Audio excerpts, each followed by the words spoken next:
بسم اللہ الرحمن الرحیم۔ آج مسلمان پریشان کیوں ہیں؟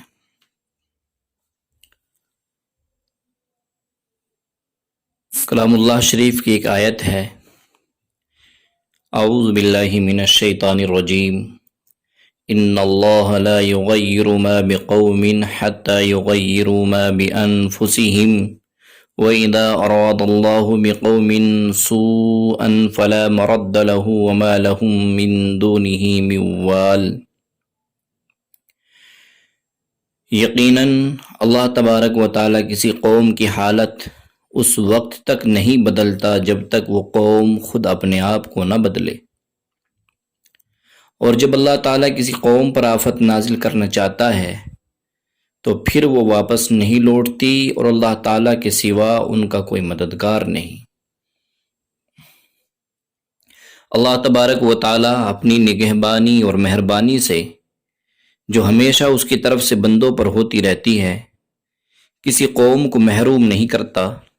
جب تک وہ اپنی روش اللہ تعالیٰ کے ساتھ نہ بدل لے، اور جب کوئی قوم اپنی روش خود بدل لیتی ہے تو خدا کی طرف سے آفت آتی ہے، پھر کسی کے ٹالے نہیں ٹلتی اور نہ ہی کوئی مدد اس وقت کام آتی ہے۔ جب تک مسلمان خدا تعالیٰ کے قانون کے مطابق چلتے رہے اور اپنے آپ کو خدا تعالیٰ کے حکم کے تابع کر رکھا تھا، اس وقت تک دنیا میں مسلمانوں کا عروج تھا۔ مسلمان فاتح قوم کہلایا جاتا تھا۔ دنیا کی سپر پاور طاقتیں ان کے مقابلے میں زیرو کے درجے میں تھیں۔ قیصر و کسریٰ کا دبدبہ جو چہار دانگ عالم میں گونج رہا تھا، مسلمانوں کا نام سن کر ان کے تاج و تخت لرز اٹھے۔ لیکن جب سے مسلمانوں میں عیش و عشرت، خواہشات نفسانی کی پیروی کا سلسلہ شروع ہوا اور اللہ تعالیٰ کے احکام اور نبی کریم صلی اللہ علیہ وسلم کی سنتوں کا پاس و لحاظ نہیں رہا، اسلامی تہذیب و تمدن معاشرے سے ختم ہوتا گیا، مسلمان ہر طرح سے پریشانی میں مبتلا ہونے لگے اور آیت کریمہ کا پس منظر سامنے آنے لگا۔ حضرت علی رضی اللہ تعالیٰ عنہ سے مروی ہے کہ وہ فرماتے ہیں، رسول اللہ صلی اللہ علیہ وسلم نے فرمایا کہ عنقریب لوگوں پر ایک ایسا زمانہ آنے والا ہے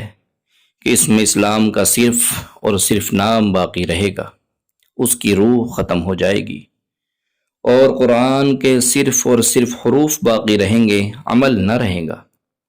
اور مسجدیں خوب عمدہ سے عمدہ بنے گی، حالانکہ وہ ہدایت اور نمازیوں سے ویران رہیں گی۔ اس حدیث پاک میں آقا نامدار صلی اللہ علیہ وسلم نے امت کے سامنے 3 پیشین گوئیاں فرمائی ہیں۔ امت پر ایک ایسا دور اور ایسا زمانہ آنے والا ہے جس میں اسلام کا صرف اور صرف نام باقی رہے گا، مگر اسلام کی روح ختم ہو جائے گی، مسلمان نام کے رہ جائیں گے، مسلمان اپنی اسلامی ذمہ داری محسوس نہیں کریں گے، مسلمان اور غیر مسلموں میں کوئی فرق باقی نہیں رہے گا، مسلمان اسلامی شعار سے دور ہوتے جائیں گے، غیر اسلامی تہذیب سے قریب ہوتے جائیں گے۔ جیسے غیر مسلم نماز نہیں پڑھتا تو مسلمان بھی نماز نہیں پڑھے گا، غیر مسلم شراب پیتا ہے تو مسلمان بھی شراب پیے گا، غیر مسلم جوا کھیلتا ہے تو مسلمان بھی جوا کھیلے گا، غیر مسلم سودی کاروبار میں مبتلا ہے تو مسلمان بھی مبتلا ہوگا، غیر مسلم سنیما دیکھتا ہے تو مسلمان بھی دیکھے گا، غیر مسلموں کے گھروں میں ٹی وی ٹیلی ویژن ہے تو مسلمانوں کے گھروں میں اس سے قیمتی ٹیلی ویژن ہوگا، غیر مسلموں کی عورتیں بے پردہ سڑکوں پر پھرتی ہیں تو مسلمانوں کی عورتیں بھی ایسی عریانیت کا شکار ہو جائیں گی۔ غرض یہ کہ مسلمانوں کو اپنی اسلامی شعار، اسلامی تہذیب، اسلامی رہن سہن، اسلامی قوانین،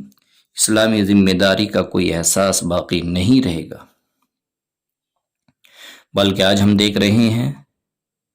غیر مسلم کا معاشرہ، رہن سہن، بچوں کی تربیت کس طرح کر رہے ہیں اور مسلمان کیسی تربیت دے رہے ہیں۔ اگر کوئی شخص کسی اجنبی شہر میں پہنچ جائے اور اس کو مسلم ہوٹل اور مسلم آبادی کی تلاش ہے، تو بڑا آسان راستہ یہ ہے کہ جس گلی سے گزر رہا ہے اگر اس میں پرسکون ماحول ہے، نہایت صاف ستھرا علاقہ ہے، اور کوئی بچہ نظر آ جائے، اس کے چہرے سے سنجیدگی ٹپک رہی ہے، تو یہ اس کی علامت ہے کہ غیر مسلموں کا علاقہ ہے، یہاں مسلم ہوٹل نہیں ملے گا۔ اور اگر جس گلی سے گزر رہا ہے وہ گلی صاف ستھری نہیں ہے اور وہاں سڑکوں پر شور و شغب اور بچے کھیلتے کودتے نظر آ رہے ہیں، آپس میں گالم گلوچ لڑائی جھگڑے خوب نظر آئیں، تو یہ علامت ہے کہ یہ مسلم علاقہ ہے، یہاں مسلم ہوٹل مل جائیں گے۔ کتنی بڑی غیرت اور افسوس کی بات ہے، کیا اسلام نے ہمیں یہی سکھایا ہے؟ اس لیے جناب رسول اللہ صلی اللہ علیہ وسلم نے فرمایا کہ مسلمان نام کے رہ جائیں گے، عمل کے اعتبار سے خالی ہوں گے۔ جیسے یہودی یہ سمجھتا ہے کہ ہم ایک قوم ہے جس کا نام یہودی ہے، نصرانی یہ سمجھتا ہے کہ ہم ایک قوم ہے جس کا نام نصارہ ہے، اسی طرح سے مسلمان بھی یہ سمجھے گا کہ ہم ایک قوم ہے جس کا نام مسلمان ہے۔ لیکن مسلمان ہونے پر کیا ذمہ داری ہے اس کی خبر نہ ہوگی۔ کوئی دین اور اسلام کی بات پیش کرے گا تو اسے حقارت سے دیکھا جائے گا، اس کا مذاق اڑایا جائے گا، اسے بھی اپنے ساتھ ڈوبنے پر مجبور کیا جائے گا۔ اسی کو جناب رسول اللہ صلی اللہ علیہ وسلم نے فرمایا کہ اسلام صرف نام کا باقی رہے گا، اس کی حقیقت اور اس کی روح ختم ہو جائے گی۔ اس وقت پوری دنیا میں مسلمان پریشان کیوں؟ مسلمانوں پر ہر طرف سے مظالم کیوں اٹھائے جا رہے ہیں؟ ایشیا کے ملکوں میں سے کسی ملک میں کوئی پریشان قوم ہے تو اس کا نام مسلمان، یوروپ کے ممالک میں کسی ملک میں کوئی قوم پریشان ہے اس کا نام بھی مسلمان ہوگا، افریقہ کے ملکوں میں سے کسی ملک میں کوئی قوم پریشان ہے اس کا نام بھی مسلمان ہوگا، امریکہ کے ممالک میں سے کسی ملک میں کسی قوم پر مظالم کیا جا رہے ہیں اس کا نام بھی مسلمان ہوگا، چاہے یوگو سلاویا یا شیشان ہو، چیچنیا ہو، اندلس ہو یا فلسطین، کہیں بھی کوئی قوم پریشان ہے، اس پر طرح طرح کے ظلم کیے جا رہے ہیں، پتہ چلے گا کہ اس کا نام مسلمان ہے۔ کیا کبھی ان حالات میں مسلمانوں نے اپنی ذمہ داری کا احساس کیا ہے؟ کیا کبھی اپنی کمزوریوں اور خدا تعالیٰ کے حکم کی خلاف ورزی کا احساس کیا ہے؟ نماز اللہ تبارک و تعالیٰ نے مسلمانوں پر فرض کی ہے، غیر مسلموں پر نہیں۔ روزہ اللہ رب العزت نے مسلمانوں پر فرض کیا ہے، غیر مسلموں پر نہیں۔ زکوٰۃ اللہ تعالیٰ نے مسلمانوں پر فرض کی ہے، غیر مسلموں پر نہیں۔ حج اللہ تعالیٰ نے مسلمانوں پر لازم کیا ہے، غیر مسلموں پر نہیں۔ اچھا اخلاق، اچھا معاشرے کا حکم اللہ تعالیٰ نے مسلمانوں کو فرمایا، غیر مسلموں کو نہیں۔ اس کی مثال یوں سمجھو، آپ کے دو ملازم ہیں، آپ نے ان میں سے ایک سے کہا کہ تم کو دہلی جانا ہے، مگر وہ حکم عدولی کر کے گیا نہیں، پھر دوسرے دن بھی کہا کہ تم کو دہلی جانا ہے، پھر بھی نہیں گیا، بار بار کہا مگر جاتا نہیں، تو ایسی صورت میں آپ اس ملازم کو ضرور کوئی نہ کوئی سزا دیں گے، یا اس کو برطرف کر دیں گے، یا اس کی تنخواہ کاٹ لیں گے، مگر اس ملازم کو دہلی نہ جانے کی سزا نہیں دیں گے جس کو دہلی جانے کا حکم نہیں کیا۔ تو اسی طرح اللہ تعالیٰ نے مسلم اور غیر مسلم دو قسم کے انسانوں میں سے صرف مسلمانوں کو احکام شریعت اور قوانین اسلام کا پابند بنایا ہے،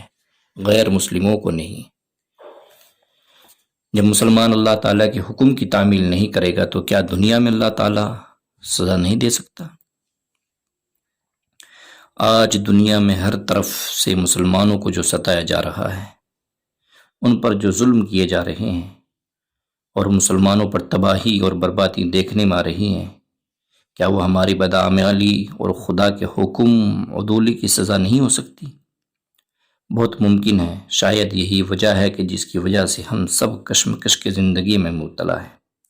اسی کو اللہ تعالیٰ نے فرمایا، ان اللہ لا یغیر ما بقوم حتی یغیروا ما بانفسہم۔ اللہ تعالیٰ کسی قوم کے حالات اس وقت تک نہیں بدلتا جب تک وہ قوم اپنی حالت خود نہ بدل لے۔ اللہ تعالیٰ ہمیں معاف فرمائے، اللہ تعالیٰ ہمیں اپنے اعمال درست کرنے کی توفیق نصیب فرمائے، آمین۔